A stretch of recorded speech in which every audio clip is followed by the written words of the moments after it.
ಮಲ್ಪೆ ಮೀನುಗಾರಿಕಾ ಬಂದರಿನಲ್ಲಿ ಅಪರ ಮೀನುಗಾರಿಕಾ ನಿರ್ದೇಶಕರಾದ ಹರೀಶ್ ಕುಮಾರ್ ಅವರಿಗೆ ವಯೋನಿವೃತ್ತಿ ಬೀಳ್ಕೊಡುಗೆ ಸಮಾರಂಭ. ಮಲ್ಪೆಯ ಮೀನುಗಾರಿಕಾ ಬಂದರಿನ ಅಪರ ನಿರ್ದೇಶಕರಾದ ಹರೀಶ್ ಕುಮಾರ್ ಅವರು ವಯೋನಿವೃತ್ತಿ ಹೊಂದಿದ ಹಿನ್ನೆಲೆಯಲ್ಲಿ ಇವರನ್ನು ಮೀನುಗಾರಿಕಾ ಸಂಘಟನೆಯ ಕಚೇರಿಯಲ್ಲಿ ಬೀಳ್ಕೊಡುಗೆ ಸಮಾರಂಭ ಹಮ್ಮಿಕೊಂಡು ಹರೀಶ್ ಕುಮಾರ್ ಅವರನ್ನು ಬೀಳ್ಕೊಡಲಾಯಿತು. ಕಾರ್ಯಕ್ರಮದಲ್ಲಿ ಮೀನುಗಾರಿಕಾ ಇಲಾಖೆಯ ವಿವಿಧ ನಿರ್ದೇಶಕರು, ಅಧಿಕಾರಿಗಳು ಹಾಗೂ ಸಿಬ್ಬಂದಿಗಳು ಹಾಜರಿದ್ದರು. ಸೇವೆಯ ಅವಧಿಯಲ್ಲಿ ಶಿಸ್ತಿನಿಂದ ಮತ್ತು ನಿಸ್ವಾರ್ಥದಿಂದ ಕರ್ತವ್ಯ ನಿರ್ವಹಿಸಿದ ಹರೀಶ್ ಕುಮಾರ್ ಅವರಿಗೆ ಸಹೋದ್ಯೋಗಿಗಳು ಹೃತ್ಪೂರ್ವಕ ಗೌರವವನ್ನು ಸಲ್ಲಿಸಿದರು. ಈ ಸಂದರ್ಭದಲ್ಲಿ ಹರೀಶ್ ಕುಮಾರ್ ಅವರು ಮಾತನಾಡಿ, ನಾನು ಕರ್ತವ್ಯವನ್ನು ಸದಾ ನಿಸ್ವಾರ್ಥದಿಂದ ನಿರ್ವಹಿಸಿದ್ದೇನೆ. ಈ ಪ್ರಯಾಣದಲ್ಲಿ ನನಗೆ ಸಹಕಾರ ನೀಡಿದ ಎಲ್ಲ ಅಧಿಕಾರಿಗಳು, ಸಿಬ್ಬಂದಿಗಳು ಹಾಗೂ ಮೀನುಗಾರಿಕಾ ಸಚಿವರಿಗೆ ನನ್ನ ಹೃತ್ಪೂರ್ವಕ ಧನ್ಯವಾದ ಎಂದು ಹರೀಶ್ ಕುಮಾರ್ ಹೇಳಿದರು. ಬಹುಶಃ ನಾನು ಜಾಸ್ತಿ ಮಾತಾಡುವುದಿಲ್ಲ. ನನ್ನ ಸೇವಾವಧಿಯಲ್ಲಿ ಹೆಚ್ಚಿನ ಅವಧಿಯಲ್ಲಿ ನಾನು ಕೆಲಸ ಮಾಡಿದ್ದು ಉಡುಪಿ ಜಿಲ್ಲೆಯಲ್ಲಿ. ನಾನು ಮಂಗಳೂರಿನವನಾಗಿದ್ದರೂ ಕೂಡ ಉಡುಪಿ ಜಿಲ್ಲೆಯಲ್ಲಿ ತುಂಬ ಕೆಲಸ ಮಾಡಿದೆ. ನಂದೊಂದು ಉದ್ದೇಶ ಇತ್ತು, ನಾವು ಸರ್ಕಾರಿ ಸೇವೆಗೆ ಸೇರಿದ ನಂತರ ನಾವು ಮೀನುಗಾರಿಕೆ ಇಲಾಖೆಗೆ, ನಾವು ಮೀನುಗಾರಿಕೆ ಕಾಲೇಜಿನಲ್ಲಿ ಪದವಿ ಪಡೆದು ಸ್ನಾತಕೋತ್ತರ ಪದವಿ ಪಡೆದು ಬಂದ ನಂತರ ನಮ್ಮ ಮೀನುಗಾರಿಕೆ ಕ್ಷೇತ್ರದಲ್ಲಿ ಇಲಾಖೆಯಲ್ಲಿ ಒಂದು ನಮ್ಮ ಹೆಜ್ಜೆ ಗುರುತನ್ನು ಮೂಡಿಸಬೇಕು ಎಂಬ ಒಂದು ಸಿದ್ಧಾಂತವನ್ನು ಇಟ್ಕೊಂಡು ನಾನು ಸೇವೆಗೆ ಸೇರಿದವ. ಆಗ ಪರಿಸ್ಥಿತಿ ಹೇಗಿತ್ತು ಅಂತ ಹೇಳಿದ್ರೆ, ಇಲಾಖೆಯಲ್ಲಿ ಫಿಶರೀಸ್ ಗ್ರಾಜುಯೇಟ್ಸ್ ಆಗಿ ಬಂದವರು ಜಸ್ಟ್ ಎಂಟರಾದರಷ್ಟೇ. ಆದರೆ ಹಿಂದೆಲ್ಲ ಬೇರೆ ಬೇರೆ ಕೋರ್ಸ್ ಮಾಡಿ ಬಂದವರು, ಅವರೆಲ್ಲ ಒಂದು ಮಾತು ಹೇಳ್ತಿದ್ರು, ಇವರೆಲ್ಲ ಮೀನುಗಾರಿಕೆ ಕಾಲೇಜವರು ಬಂದು ಏನು ಮಾಡ್ತಾರೆ ನೋಡ್ಬೇಕು ಎನ್ನುವ ಒಂದು ಮಾತಿತ್ತು. ಆಗ ನಾವು ನಮ್ಮಲ್ಲಿ ಮನಸ್ಸಲ್ಲಿ ಸಿದ್ಧಾಂತ ಇಟ್ಕೊಂಡಿದ್ದೇವೆ, ಬದಲಾವಣೆ ತರಬೇಕು. ಮೀನುಗಾರಿಕಾ ಕ್ಷೇತ್ರದಲ್ಲಿ, ಇಲಾಖೆಯಲ್ಲಿ, ಮೀನುಗಾರಿಕಾ ಇಂಡಸ್ಟ್ರಿಯಲ್ಲಿ ಒಂದು ನಮ್ಮಿಂದಾದ ಒಂದು ಕೊಡುಗೆಯನ್ನು ಕೊಡಬೇಕು ಅನ್ನೋ ಉದ್ದೇಶದಿಂದ ನಾನು ಇಲಾಖೆಗೆ ಸೇರುವ ಉದ್ದೇಶ ಇಟ್ಕೊಂಡಿದ್ದೆ. ನನ್ನ ಪ್ರಥಮ ಸೇವೆ ಹಾರಂಗಿಯಲ್ಲಿ ಆಯಿತು. ಅದೊಂದು ಫಾರ್ಮ್, ಫಿಶ್ ಬ್ರೀಡಿಂಗ್ ಮಾಡೋ ಫಾರ್ಮ್. ಆ ಮಾಸಿ ಅಂತ ಮೀನು ಏನಿದೆ ಅದು ಎಕ್ಸ್ಟಿಂಕ್ಟ್ ಆಗ್ತಾ ಇತ್ತು, ಸಂತತಿ ನಾಶ ಆಗ್ತಾ ಇತ್ತು. ಅದನ್ನು ಒಂದು ಬ್ರೀಡ್ ಮಾಡಿ ಉತ್ಪತ್ತಿ ಮಾಡುವ ಒಂದು ಯೋಜನೆ. ತುಂಬಾ ಎಂಜಾಯ್ ಮಾಡಿದ್ದೆ ನಾನು ಆ ಕ್ಷೇತ್ರದಲ್ಲಿ. ಅಲ್ಲಿಂದ ನಂತರ ನಾನು ಉಡುಪಿ ಕಾರ್ಕಳಕ್ಕೆ ಬಂದೆ. ಕಾರ್ಕಳದಿಂದ ಉಡುಪಿಯಲ್ಲಿ ಬಂದಾಗಷ್ಟೇ ಆಗ ಮೀನುಗಾರಿಕೆ, ಸಮುದ್ರ ಮೀನುಗಾರಿಕೆ ಒಂದು ಕ್ರಾಂತಿ ಆಗ್ತಾ ಇತ್ತು. ಆ ಟೈಮಲ್ಲಿ ಚಿಕ್ಕ ದೋಣಿ ಇತ್ತು, 40 HP ಇಂಜಿನ್ ಇದ್ದದೆಲ್ಲ 96 HP, 160 HP, 190, 200 ಒಂಥರ ಬದಲಾವಣೆ ಆಗ್ತಾ ಇತ್ತು. ಆ ಘಟ್ಟದಲ್ಲಿ ನಾನು ಇಲ್ಲಿ ಉಡುಪಿಯಲ್ಲಿ ಕೆಲಸ ಮಾಡುವ ಒಂದು ಅವಕಾಶ ಸಿಕ್ತು. ತುಂಬಾ ಚಾಲೆಂಜಿಂಗ್ ಕೆಲಸ ಇತ್ತು. ಈ ಮೀನುಗಾರಿಕೆ ಅಭಿವೃದ್ಧಿ ಹೊಂದಿದಾಗೆ ಅದಕ್ಕೆ ಆಗುವಂತ ಪೂರಕ ಚಟುವಟಿಕೆಗಳು ಕೂಡ ಕೊರತೆ ಇತ್ತು. ಖಾಲಿ ನಾವು ಧಕ್ಕೆ ಮಾಡ್ತೇವೆ, ಜಟ್ಟಿ ಮಾಡ್ತೇವೆ, ಆದ್ರೆ ಅದಕ್ಕೆ ಬೇಕಾದ ಐಸ್ ಎಲ್ಲ ಬೇಕಿತ್ತು. ಆಗ ಐಸ್ ಎಲ್ಲೆಲ್ಲೂ ತರ್ತಿದ್ವಿ ನಾವು ಎಲ್ಲ ಕುಂದಾಪುರ. ನಮ್ಮ ಸಿಬ್ಬಂದಿಯಲ್ಲಿ, ಅಧಿಕಾರಿಗಳಲ್ಲಿ ಆದಷ್ಟು ನಾನು ಅವರಿಗೆ ಯಾರಿಗೂ ತೊಂದರೆ ಮಾಡಲಿಕ್ಕೆ ಹೋಗಿಲ್ಲ. ಕೆಲವರಿಗೆ ಏನಾದ್ರು ತೊಂದರೆ ಇದ್ದಾಗ ಕೂಡ ಅವರಿಗೆ ಒಂದು ಆದಷ್ಟು ಸಹಾಯ ಕೊಟ್ಟು ಹಾಗೆ ಸಮಸ್ಯೆಗೆ ಪರಿಹಾರ ಮಾಡಿ ಮಾಡುವ ಒಂದು ಉದ್ದೇಶ ಇಟ್ಕೊಂಡೇ ಹೋಗಿದ್ದೆ. ಕೆಲವರು ಏನಂತಾರೆ, ತೊಂದರೆ ಕೊಡೋಕ್ಕಾಗಿ ಬರ್ತಾ ಇರ್ತಾರೆ. ನಾನು ಆ ರೀತಿ ಯಾರಿಗೂ ಮಾಡ್ಲಿಕ್ಕೆ ಹೋಗಿಲ್ಲ. ತೊಂದರೆ ಮಾಡಿ ಕೆಲ ಅಧಿಕಾರಿಗಳಿಗೂ ತೊಂದರೆ ಅಲ್ಲಿ ಇದ್ದಿರ್ತಾರೆ. ಈಗ ಕಿಶೋರ್ ಅವರು ಹೇಳಿದ್ರು, ಎಷ್ಟು ಒತ್ತಡ ಇದೆ ನಮ್ಮ ಸರ್ಕಾರಿ ಕೆಲಸದಲ್ಲಿ ಅಂತ ಹೇಳುವಾಗ. ಸೊ ಕೆಲವು ತಪ್ಪುಗಳು ಆಗಿರ್ತದೆ. ಆದ್ರೂ ಕೂಡ ಅದನ್ನು ನಾನು ನನ್ನ ಅಧಿಕಾರ ವ್ಯಾಪ್ತಿಯನ್ನು ಯೂಸ್ ಮಾಡಿಕೊಂಡು ಅವರಿಗೆ ಒಂದು ರಕ್ಷಣೆ ಮಾಡಲಿಕ್ಕೆ ನಾನು ಪ್ರಯತ್ನ ಪಟ್ಟಿದ್ದೆ. ಯಾರಿಗೂ ತೊಂದರೆ ಕೊಟ್ಟಿಲ್ಲ. ಈ ಒಂದು ಸಂತೃಪ್ತಿ ಭಾವನೆ ನನಗೆ ಇದೆ. ಆಮೇಲೆ ನನ್ನ ಒಂದು ಸೇವಾವಧಿಯಲ್ಲಿ ನಮ್ಮ ಪ್ರಿನ್ಸಿಪಲ್ ಸೆಕ್ರೆಟರಿ ಇರ್ಬೋದು, ನಮ್ಮ ಡೈರೆಕ್ಟರ್ಗಳು ಇರ್ಬೋದು, ಈಗಿನ ಡೈರೆಕ್ಟರು, ಸಚಿವರುಗಳು ಎಲ್ಲ ನನಗೆ ತುಂಬಾ ಸಹಕಾರ ಕೊಟ್ಟಿದ್ದಾರೆ. ನಮ್ಮ ಸಮ್ಮ ಮೇಡಮ್ ನನಗೆ ತುಂಬಾ ಪ್ರಮೋಷನ್ ಇದ್ದಾಗ ಬಹುಶಃ 6 ತಿಂಗಳಲ್ಲಿ 2 ಪ್ರಮೋಷನ್ ಬಂದಿದೆ. ಜಾಯಿಂಟ್ ಡೈರೆಕ್ಟರ್ ಹಾಗೂ ಅಡಿಷನಲ್ ಡೈರೆಕ್ಟರ್. ಸೊ ಇವರನ್ನು ನಾನು ಇವತ್ತು ನೆನೆಸ್ಕೊಳ್ತೇನೆ. ಅದೇ ರೀತಿ ನಮ್ಮ ಸಚಿವರು ಕೂಡ, ಅವರು ನನಗೆ ಅಡಿಷನಲ್ ಡೈರೆಕ್ಟರ್ ಬೆಂಗಳೂರಿಗೆ ಬರಲಿಕ್ಕೆ ತುಂಬಾ ರಿಕ್ವೆಸ್ಟ್ ಮಾಡಿದ್ರು. ನಾನು ಸರ್ ಹೇಳಿದೆ, ಸರ್ ನಾನು ನೋಡ್ಲಿಕ್ಕೆ ಇದ್ದೇನೆ, ಬಟ್ ನನಗೆ ಡಯಾಬಿಟಿಕ್ ಎಲ್ಲ ಬಂದಿದೆ. ಸೊ ನನಗೆ ಈಗ ಬೆಂಗಳೂರಲ್ಲಿ ಬಂದು ಕೆಲಸ ಮಾಡಲಿಕ್ಕೆ ಆಗುದಿಲ್ಲ ಅಂತ ಹೇಳಿದಾಗ ಅವರು ಕೂಡ ಏನೋ ಜಾಸ್ತಿ ಒತ್ತಡ ಹಾಕಿಲ್ಲ, ನನಗೆ ಮಲ್ಪೆ ಹತ್ತಿರದಲ್ಲಿ ಕೊಟ್ಟು ಮಾಡಿದ್ದಾರೆ. ಸೊ ಈ ಸಂದರ್ಭದಲ್ಲಿ ನಾನು ಅವರನ್ನೆಲ್ಲ ಎಲ್ಲ ನಮ್ಮ ಡೈರೆಕ್ಟರ್ಗಳು, ದಿನೇಶ್ ಕಲರ್ ಅವರು ಕೂಡ ನನಗೆ ತುಂಬಾ ಸಹಕಾರ ಕೊಟ್ಟಿದ್ದಾರೆ. ಇಂದಿನ ಡೈರೆಕ್ಟರ್ಗಳು ಎಲ್ಲ ಸಹಕಾರ ಕೊಟ್ಟಿದ್ದಾರೆ. ಸೆಕ್ರೆಟರಿ ಅವರು, ಸಚಿವರುಗಳು ಎಲ್ಲ, ನಮ್ಮ ಸ್ಥಳೀಯ ಶಾಸಕರು ಯಶಪಾಲ್ ಚೋನ್ ಅವರು ಕೂಡ, ನಾನು ಫೆಡರೇಷನ್ ಅಲ್ಲಿ ಕೆಲಸ ಮಾಡುವಾಗ ನಮ್ಮ ಅಧ್ಯಕ್ಷರಾಗಿದ್ದರು. ಅವರು ಕೂಡ ನನಗೆ ಸಹಕಾರ ಕೊಟ್ಟು ನನ್ನ ಸೇವಾದಲ್ಲಿ ಉತ್ತಮ ನನಗೆ ಸಹಾಯ ಮಾಡಿದ್ದಾರೆ. ಸೊ ಎಲ್ಲರನ್ನು ನಮ್ಮ ಉಡುಪಿ ಜಿಲ್ಲೆಯ ಕೋಆಪರೇಟಿವ್ ಸೊಸೈಟಿಗಳು, ಪರಿಶಿಷ್ಟ ಕೊಪ್ಪನ್ ಸೊಸೈಟಿ ಅವರು, ಇವರು ನಾವು ಉಡುಪಿಲಿರುವಾಗ ಇವರಿಗೆ ಬೇಕಾದ ಒಂದು ಹಾಲ್ ಕಟ್ಟಿದಿರಲಿ ಮತ್ತೆ ಜಾಗ ಕೊಡದಿರಲಿ, ಇದರಲ್ಲಿ ತುಂಬಾ ಈಗ ಎಲ್ಲ ಹೇಳಲಿಕ್ಕೆ ಇಷ್ಟಪಡೋದ್ರಿಂದ ತುಂಬಾ ನಮ್ಮ ಸೊಸೈಟಿಯಲ್ಲಿ ಉಡುಪಿ ಜಿಲ್ಲೆಯಲ್ಲಿ ಏನಿತ್ತು ಅಂತ ಹೇಳಿದ್ರೆ, ನಾವು ಒಂದು ಸಪರೇಟ್ ಉಡುಪಿ ಜಿಲ್ಲೆಗೆ ಒಂದು ಫೆಡರೇಷನ್ ಮಾಡ್ಬೇಕಂತ ಒಂದೆಲ್ಲ ಉದ್ದೇಶ ಇಟ್ಕೊಂಡಿದ್ರು. ಆಮೇಲೆ ಅದು ನಮ್ಮ ಫೆಡರೇಷನ್ ಹೊಂದಿರೋದ್ರಿಂದ ಅಲ್ಲಿಗೆ ಆಯ್ತು. ಈ ಸಂದರ್ಭದಲ್ಲಿ ಹರೀಶ್ ಕುಮಾರ್ ಅವರ ಸೇವಾ ಅವಧಿಯ ಕೊನೆಯ ದಿನವನ್ನು ಸ್ಮರಣೀಯಗೊಳಿಸಲು ಸಹೋದ್ಯೋಗಿಗಳು ಅವರಿಗೆ ಸನ್ಮಾನ ನೆರವೇರಿಸಿದರು.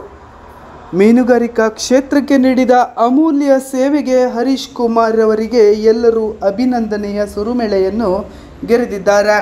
ಹೆಚ್ಚಿಗೆ ಏನು ಹೇಳ್ಬೋದು ಅನ್ನೋದ ಸೇವೆಯಲ್ಲಿ, ಸರ್ಕಾರಿ ಸೇವೆಯಲ್ಲಿ ಯಾವತ್ತೂ ಒಂದು ರೂಲ್ಸ್ ಮತ್ತೆ ಅದರ ಒಟ್ಟಿಗೆ ಕೆಲಸ ಮಾಡೋದು ಅಥವಾ ಮಾನವೀಯತೆ, ಮಾನವೀಯ ನೆಲೆಯಲ್ಲಿ ಯಾರು ಇಲಾಖೆಯ ಕಡೆಯ ವ್ಯಕ್ತಿ ಯಾರಿದ್ದಾನೆ ಅಥವಾ ಮೀನುಗಾರ ಯಾರಿದ್ದಾರೆ ಅವರಿಗೆ ಉಪಯುಕ್ತವಾಗಿ ಕೆಲಸ ಮಾಡೋದು ಎರಡೂ ಇದೆ.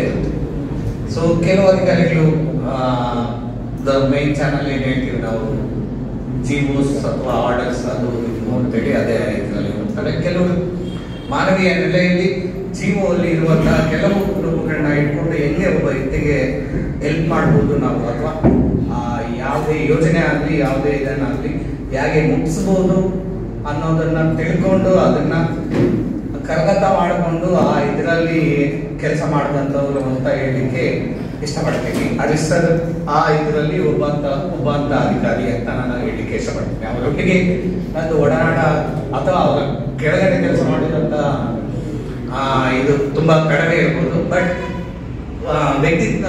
ವೈಯಕ್ತಿಕವಾಗಿ ತುಂಬಾ ಅವರೊಟ್ಟಿಗೆ ಒಡನಾಟ ಇದೆ ನನಗೆ. ಆ ನಿಟ್ಟಿನಲ್ಲಿ ಸೇವೆಯ ಯಾವುದೇ ಇದನ್ನು ಮಾನವೀಯ ನೆಲೆಯಲ್ಲಿ ತಗೊಂಡು ಒಂದು ಯೋಜನೆಗಳನ್ನ ಅವರ ವ್ಯಕ್ತಿಗೆ ಮುಟ್ಟಿಸುವಂತ ಇದರಲ್ಲಿ ಯಾವತ್ತು ಹರೀಶ್ ಸರ್ ಅವರು ಮುಂದೆ ಇರ್ತಾ ಇದ್ರು. ಅದೇ ರೀತಿ ಯಾವುದೇ ಸಮಸ್ಯೆಯನ್ನ ಬರೀ ನಿಮಗೆ ರೂಲ್ಸ್ ಇದರಲ್ಲಿ ಅಲ್ಲದೆ ಬೇರೆ ಯಾವ ರೀತಿಯಲ್ಲಿ ಅದನ್ನ ಸಾಲ್ವ್ ಮಾಡಬಹುದು ಅನ್ನೋದನ್ನ ತಿಳ್ಕೊಂಡು ಅದನ್ನ ತಮ್ಮ ಅಧೀನ ಅಧಿಕಾರಿಗಳಿಂದ ಅದನ್ನ ಸಹಕಾರವನ್ನು ಪಡೆದುಕೊಳ್ಳುವಂತಹ ವ್ಯಕ್ತಿತ್ವ ಕೂಡ ಅವರಿಗೆ ಕರ್ಗತವಾಗಿತ್ತು. ಇಂತಹ ಅಧಿಕಾರಿಯವರು ಈ ದಿನ ಸರ್ವೇ ಸಾಮಾನ್ಯ ಈ ಸರ್ಕಾರಿ ಸೇವೆಯಲ್ಲಿ ವಯೋನಿವೃತ್ತಿಯರು.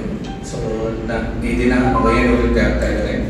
ಅವರಿಗೆ ದೇವರು ಸದಾ ಕಾಲ ಎಲ್ಲ ಐಶ್ವರ್ಯಗಳನ್ನು ಕೊಟ್ಟು ಅವರ ಕುಟುಂಬದವರಿಗೂ ಸಹಿತ ಎಲ್ಲ ಸಿಬ್ಬಂದಿ ಹಾಗೂ ಎಲ್ಲ ನಮ್ಮ ಅಧಿಕಾರಿಗಳು. ಇವತ್ತು ನಾವು ಹರೀಶ್ ಕುಮಾರ್ ಅಪರ ನಿರ್ದೇಶಕರು ಮತ್ತೆ ಇವರ ಒಂದು ವಯೋನಿವೃತ್ತಿ ಸಮಾರಂಭದಲ್ಲಿ ಪಾಲ್ಗೊಳ್ತಾ ಇದ್ದೀವಿ. ಮುಖ್ಯವಾಗಿ ಹರೀಶ್ ಕುಮಾರ್ ಸರ್ ಹೇಳಬೇಕಂದ್ರೆ, ನನಗೆ ಒಂದು ಇತ್ತೀಚಿನ ಒಂದು ಇನ್ನೂ 2 ವರ್ಷ ಆಗಿಲ್ಲ ಅಷ್ಟೇ ಪರಿಚಯ. ಆದರೂ ಸಹ ನಾನೊಂದು ಈ ತದಡಿಯಲ್ಲಿ ಮೀನುಗಾರಿಕೆ ಉಪನಿರ್ದೇಶಕರಾಗಿ ಕೆಲಸ ಸೇರಿದಂತ ಇದಕ್ಕೆ ಇದಾಗಿ ಪೋಸ್ಟಿಂಗ್ ಬಂದ ನಂತರ ಸರ್ ಅವರು ನಮ್ಮ ಜೊತೆ ಇರುವಂತ ಆತ್ಮೀಯತೆ ಒಂಥರ ಸುಮಾರು ವರ್ಷದಿಂದ ನಮಗೆ ಪರಿಚಯ ಇದೆಯಾ ಎನ್ನುವಂತ ಒಂದು ಭಾವನೆ ನಮಗೆ ಬಂದಿತ್ತು. ಯಾಕಂದ್ರೆ ಸರ್ ಅವ್ರದ್ದು ಒಂದು ವ್ಯಕ್ತಿತ್ವನೇ ಹಾಗೆ. ಯಾರಾದರೂ ಅವರಿಗೆ ಇಷ್ಟವಾದ್ರು ಅಂದ್ರೆ ಅವರನ್ನ ಅವರು ತುಂಬಾ ಆತ್ಮೀಯತೆಯಿಂದ ಕಾಣೋದು, ಹಾಗೂ ಯಾವುದೇ ಒಂದು ಕೆಲಸ ಮಾಡುವಾಗಲೂ ಸಹ ಮನುಷ್ಯತ್ವದ ಆಧಾರದಲ್ಲಿ ಕೆಲಸ ಮಾಡಿ ಅನ್ನುವಂಥ ಒಂದು ಅವರ ಒಂದು ಪ್ರವೃತ್ತಿ ತುಂಬಾ ಮೆಚ್ಚುವಂಥದ್ದು. ಹಾಗೆ ಈ ಒಂದು ಇವತ್ತು ಒಂದು ವಯೋನಿವೃತ್ತಿ ಆಗ್ತಾ ಇದೆ. ಇದು ಎಲ್ಲ ಅಧಿಕಾರಿ ವರ್ಗದಲ್ಲಿ ಸರ್ವಸಾಮಾನ್ಯ. ಇನ್ನು ಮುಂದಿನ ಅವರ ಜೀವನದಲ್ಲಿ ದೇವರವರಿಗೆ ಆಯುಷ್ಯ, ಆರೋಗ್ಯ ಹಾಗೂ ಸುಖ ಶಾಂತಿ ನೀಡಲಿ ಅಂತ ಹೇಳಿ ನಾನು ಭಗವಂತನಲ್ಲಿ ಪ್ರಾರ್ಥಿಸುತ್ತಾ ಅವಕಾಶ ಮಾಡಿಕೊಟ್ಟಂತ ಸಾಧಾರಣ ಅಟೆಂಡರ್ ಮೇಲಾಧಿಕಾರಿಗಳವರೆಗೆ ಎಲ್ಲರೂ ಒತ್ತಡದಲ್ಲಿ ಕೆಲಸ ಮಾಡ್ತಾರೆ. ಸರ್ಕಾರಿ ಕೆಲಸದಲ್ಲಿ ನಮ್ಗೆ ನೋಡ್ಲಿಕ್ಕೆ ಚಂದ ಕಾಣು, ಬಹಳ ಒತ್ತಡ ಇರ್ತದೆ. ಒಂದು ಅಟೆಂಡರ್ನಲ್ಲಿ ಮೇಲೆ ಎಲ್ಲರಿಗೂ ಒತ್ತಡ ಇದೆ. ಆದ್ರೆ ಆ ಒತ್ತಡದಲ್ಲಿ ಕೆಲಸ ಮಾಡೋದು ತುಂಬಾ ಕಷ್ಟ. ನಾನು ಅವರ ಸಾಧಾರಣ ತುಂಬಾ ವರ್ಷ, 30 ವರ್ಷದಿಂದ ನೋಡಿದ್ದೇನೆ. ಯಾವತ್ತೂ ಅವರು ಒಂದು ಒತ್ತಡದಲ್ಲಿದ್ದಾಗ ನನಗೆ ಅನಿಸಿದೆ. ಹೆಚ್ಚಿನ ಅಧಿಕಾರಿಗಳು ಒಂದು ಒತ್ತಡದಲ್ಲಿರ್ತಾರೆ, ಆದರೆ ಮೋಸ್ಟ್ಲಿ ಅದಕ್ಕೋಸ್ಕರ ಅವರು ಈಗಲೂ ಈಗ ಟಯರ್ಡ್ ಆದಾಗಿಲ್ಲ. ನಾನು ಅವರಲ್ಲಿ ರಿಕ್ವೆಸ್ಟ್ ಮಾಡಿದೆ ಅಂತ ಹೇಳಿದ್ರೆ, ಅವರಲ್ಲಿ ತುಂಬ ಅನುಭವ ಇದೆ. ಅದು ಮೀನುಗಾರಿಕೆ ಮುಂದಿನ ಇದಕ್ಕೂ ಸಹ ಉಪಯೋಗ ಆಗುವ ಹಾಗೆ ಅವರು ಏನಾದರೂ ಒಂದು ಸಲಹಾ ಕೇಂದ್ರ ಇದೆ, ಇದು ಮಾಡಿ ಒಂದು ಒಳ್ಳೆ ಮಾರ್ಗದರ್ಶನ ಮಾಡಬೇಕಂತೇಳಿ ನಾನು ಅವರ ಹತ್ರ ಕಳೆಕಳೆಯಾಗಿ ಕೇಳಬೇಕು. ಬೇರೆ ಇಲಾಖೆಯಲ್ಲಿ ಸಿಗುವ ಸೌಕರ್ಯಗಳನ್ನು ಮೀನುಗಾರರಿಗೆ ಒದಗಿಸಿಕೊಟ್ಟ ಒಂದು ಧೀಮಂತ ಅಧಿಕಾರಿಯನ್ನು ಇವತ್ತು ನಾವು ನಿವೃತ್ತಿ ಜೀವನದಿಂದ ಅವರ ಕೆಲಸದಿಂದ ಬಿಡುಗಡೆಗೊಳಿಸಿದ್ದೇವೆ. ನನಗೆ ಅವರು ಎಡಿಯಾಗಿ ಬಂದ ನಂತರ ನಮ್ಮ ಕೋಟೆ ಗ್ರಾಮ ಪಂಚಾಯತ್ ಅದರ ಗ್ರಾಮ ಸಭೆಗೆ ಅವರು ಅಧಿಕಾರಿಯಾಗಿ ಬರ್ತಿದ್ರು. ಆವಾಗ ನಾವು ಕೂಡ ಸ್ವಲ್ಪ ಗ್ರಾಮಸ್ಥರಲ್ಲಿ ಅವರ ಇಲಾಖೆಯ ಬಗ್ಗೆ ಕೆಲವೆಲ್ಲ ಮಾಹಿತಿಗಳನ್ನು ಆಗಿಸಿ ಕೇಳ್ತಾ, ಹಾಗಾಗಿ ಆ ಸಮಯದಿಂದ ನನಗೆ ಮತ್ತೆ ಅವರಿಗೆ ತುಂಬಾ ಆತ್ಮೀಯ ಪರಿಚಯ. ನಂತರ ನಾನು ಒಂದೊಂದ್ಸರಿ ಹೇಗೆ ಅಂದ್ರೆ ತಮಾಷೆಯಾಗಿ ನನ್ನ ಹತ್ರ ಅಂತಿದ್ರು, ನೀವ್ ಯಾವಾಗ್ಲೂ ಸಮಸ್ಯೆ ತರ್ತಿರಲ್ಲ, ನನ್ನ ಹತ್ರ ಒಂದು ಸೊಲ್ಯೂಷನ್ ಇಟ್ಕೊಂಡು ಬರೋದಿಲ್ಲ ನೀವು ಅಂತ ಇದ್ ಮಾಡ್ತಿದ್ರು. ನಾನು ಅನ್ಕೋತಿದ್ದೆ, ಸರ್ ನಾನು ಹೊಸದಾಗಿ ಜಾಯಿನ್ ಆಗಿದ್ದೀನಿ, ಏನಾದ್ರು ಸಜೆಷನ್ಸ್ ಕೊಡಿ ನೀವು ಅಂತ ಹೇಳ್ತಿದ್ದೆ. ನಾನ್ ಸಜೆಷನ್ಸ್ ಕೊಟ್ರೆ ನೀವು ಎಲ್ಲಿ ತಲೆ ಉಪಯೋಗಿಸ್ತೀರಾ ಅನ್ನೋ ರೀತಿ ಅವರು ತಮಾಷೆ ಮಾಡಿ ಮಾತಾಡ್ತಾ ಇದ್ರು. ಸೊ ಅದೇ ಎಲ್ಲಿವರೆಗೂ ಬಂದಿದೆ ಅಂದ್ರೆ, ನಾನು ಮಲ್ಪೆ ಜಾಯಿನ್ ಆದ್ಮೇಲೆ ಸಹ ಈಗಲೂ ಅವ್ರಿಗೆ ನಾನು ಸರ್ ಅಂತಂದ್ರೆ ಇನ್ನೂ ನೀವು ಅದನ್ನ ಬಿಟ್ಟಿಲ್ವಾ ಅನ್ನೋ ರೀತಿ ನಗಾಡ್ತಾರೆ. ಆ ಲೆವೆಲ್ಗೆ ಅವ್ರಿಗೂ ಎನ್ಕರೇಜ್ ಮಾಡ್ತಾ ಇದ್ರು. ಮತ್ತೆ ನಾವು ಜಾಸ್ತಿ ಮೀಟಿಂಗ್ಸ್ ಅವಾಗೆಲ್ಲ ಮಂಗಳೂರಲ್ಲಿ ಮಾಡ್ತಾ ಇದ್ವಿ. ಸೊ ನಮ್ಮ ಸುರೇಶ್ ಕುಮಾರ್ ಅಂತ ಡಿಡಿ ಇದ್ರು. ನಮ್ಮ ಮೀಟಿಂಗ್ಸ್ ಅಲ್ಲಿ ತುಂಬಾ ಒಳ್ಳೆಯ ರೆಸ್ಪಾನ್ಸ್ ಆಗಲಿ ಏನಾದ್ರು ಇರ್ಬೇಕು ಅಂದ್ರೆ ನಾವು ಒಂದು ಯುನೈಟೆಡ್ ಆಗಿ ಕೆಲಸ ಮಾಡ್ಬೇಕಾಗಿದ್ದು ತುಂಬಾ ಮುಖ್ಯ ಇರುತ್ತೆ. ಸೊ ಅವಾಗಿನ ಜಿಲ್ಲಾ ಪಂಚಾಯತ್ ಮೀಟಿಂಗ್ಸ್ ಆಗ್ಲಿ ಅಥವಾ ಸ್ಕೀಮ್ಸ್ ಇಂಪ್ಲಿಮೆಂಟೇಷನ್ ಆಗ್ಲಿ ಅದನ್ನೆಲ್ಲ ಹೊಸದಾಗಿ ಹೇಳಿಕೊಡೋದಾಗ್ಲಿ ಅಥವಾ ಕಲಿಸ್ಲಿಕ್ಕಾಗ್ಲಿ ಅವರು ಯಾವತ್ತೂ ಹಿಂದೆ ಮುಂದೆ ನೋಡಲ್ಲ. ಮತ್ತೆ ಒಂದು ರೀತಿ ಸ್ಪೂನ್ ಫೀಡಿಂಗ್ ಅನ್ನೋದು ಅವ್ರು ಮಾಡಲ್ಲ. ಸೊ ಸ್ಪೂನ್ ಫೀಡಿಂಗ್ ಮಾಡ್ಲಿಲ್ಲ ಅಂದಾಗ ನಮ್ಗೆ ಏನಾಗುತ್ತೆ, ನಾವು ಬೇರೆ ಬೇರೆ ಆಂಗಲ್ ಅಲ್ಲಿ ಒಂದು ಸಮಸ್ಯೆನ ಹೇಗೆ ಅರಿತು ಅದನ್ನ ಸಮಸ್ಯೆಗಳಿಗೆ ಪರಿಹಾರ ಹುಡುಕ್ಬೇಕು ಅನ್ನೋದನ್ನ ಮಾತ್ರ ಹಿಂಟ್ ಟೈಪ್ ಅಲ್ಲಿ ಕೊಡೋದು ಅವ್ರದ್ದೊಂದು ಇದಿದೆ, ಏನಿರ್ತಾರೆ ಟೆಕ್ನಿಕ್ ಅನ್ನೋ ತರ ಹೇಳ್ಬೋದು ನಾವು. ಆ ತರ ಹಿಂಟ್ಸ್ ಕೊಡ್ತಿದ್ರೆ ಹೊರತು ಡೈರೆಕ್ಟ್ ಸೊಲ್ಯೂಷನ್ಸ್ ಕೊಡ್ತಾ ಇರಲಿಲ್ಲ. ಸೊ ಅದರಿಂದ ನಾನು ತುಂಬಾನೇ ಕಲ್ತಿದ್ದೀನಿ ಅಂತಾನೂ ಹೇಳ್ಬೋದು. ಯಾಕೆಂದ್ರೆ ತುಂಬಾ ಸರಿ ಏನಾಗುತ್ತೆ, ಸ್ಪೂನ್ ಫೀಡ್ ಮಾಡ್ಬಿಟ್ರೆ ನಮ್ಗೆ ಒಂದು ಸಮಸ್ಯೆನ ಒಂದೇ ಆಂಗಲ್ ಅಲ್ಲಿ ನಾವು ಸೊಲ್ಯೂಷನ್ ಹುಡುಕ್ತೇವೆ ಹೊರತು ಬೇರೆ ಬೇರೆ ಆಂಗಲ್ಸ್ ಅಲ್ಲಿ ನೋಡಕ್ಕಾಗೋದಿಲ್ಲ. ಆ ತರ ಅವರು ನಮ್ಗೆ ಸಪೋರ್ಟ್ ಮಾಡ್ತಾ ಇದ್ರು ಎಲ್ಲ ನಾನು ವರ್ಕ್ ಮಾಡ್ತಿದ್ದಾಗ. ಸೊ ಎಷ್ಟು